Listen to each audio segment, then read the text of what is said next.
গাজা থেকে শুরু সংঘাতের আগুন ছড়িয়ে পড়েছে গোটা মধ্যপ্রাচ্যে। ইসরায়েলি সেনাবাহিনীর সব পথ বন্ধ হয়ে যাচ্ছে একে একে। চারদিক থেকে ক্ষেপণাস্ত্র, ড্রোন এসে আঘাত হানছে ইসরায়েলে।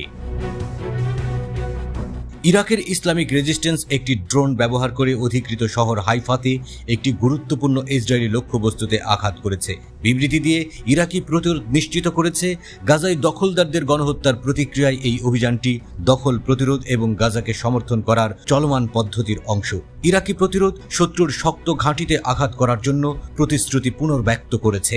ইরাকের প্রতিরোধ যোদ্ধারা অধিকৃত ফিলিস্তিনের দক্ষিণে আল রাশে একটি গুরুত্বপূর্ণ লক্ষ্যবস্তুর দিকে ড্রোন হামলার ফুটেজে প্রকাশ করেছে। ইরাকি প্রতিরোধের সামরিক মিডিয়া জানিয়েছে, প্রতিরোধ অধিকৃত ফিলিস্তিনের উপকূলে হাদেরার উরট রবিন পাওয়ার প্ল্যান্টে একটি অনির্দিষ্ট সংখ্যক ড্রোন নিক্ষেপ করেছে। প্ল্যান্টটি দখলদার সরকার পরিচালিত বৃহত্তম পাওয়ার স্টেশন। প্রায় 2.59 গিগাওয়াট বিদ্যুৎ উৎপাদন করে থাকে এটি। ইরাকি প্রতিরোধ যোদ্ধারা ইয়েমেনি সশস্ত্র বাহিনীর সাথেও যৌথ অভিযান পরিচালনা করছে।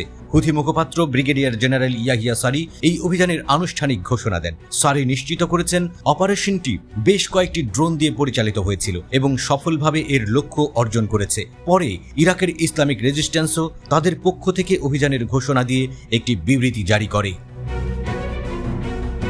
সম্প্রতি হুথি ইরাকের ইসলামী প্রতিরোধের সাথে আরেকটি যৌথ অভিযান পরিচালনা করেছে। ক্রুজ মিসাইল দিয়ে হাইফাতে একটি গুরুত্বপূর্ণ লক্ষ্যবস্তুকে টার্গেট করে তারা।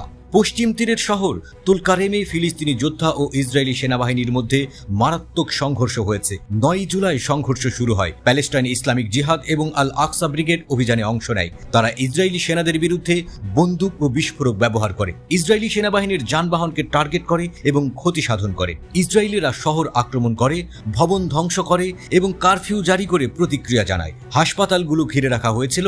আহত ফিলিস্তিনিদের জন্য চিকিৎসা সহায়তা পাওয়া কঠিন হয়ে পড়ছিল। ঘটনা কভার করা সাংবাদিকদেরও গ্রেপ্তার করা হয়েছে বলে জানা গেছে। এই সংঘাত পশ্চিম তীরে সহিংসতার একটি বৃহত্তর দৃশ্যের অংশ। গাজা যুদ্ধ শুরু হওয়ার পর থেকে যেখানে সহিংসতা বৃদ্ধি পেয়েছে, জেনিন, নাবলুস এবং তুলকারেমের মতো এলাকাগুলোতে ইসরায়েল সামরিক পদক্ষেপ নেয়। ফিলিস্তিনের অধিকৃত পশ্চিম তীরে ইহুদি বসতি সম্প্রসারণ করার নিন্দা জানিয়েছে ইসরায়েলের সামরিক বাহিনীর এক জেনারেল। ইসরায়েলি ওই জেনারেলের নাম মেজর জেনারেল ইয়েহুদা ফক্স। তিনি ইসরায়েলি কেন্দ্রীয় কমান্ডের বিদায়ী প্রধান। একই সঙ্গে এই অঞ্চলে বসতি স্থাপনকারীদের সহিংসতার সমালোচনাও করেছেন তিনি।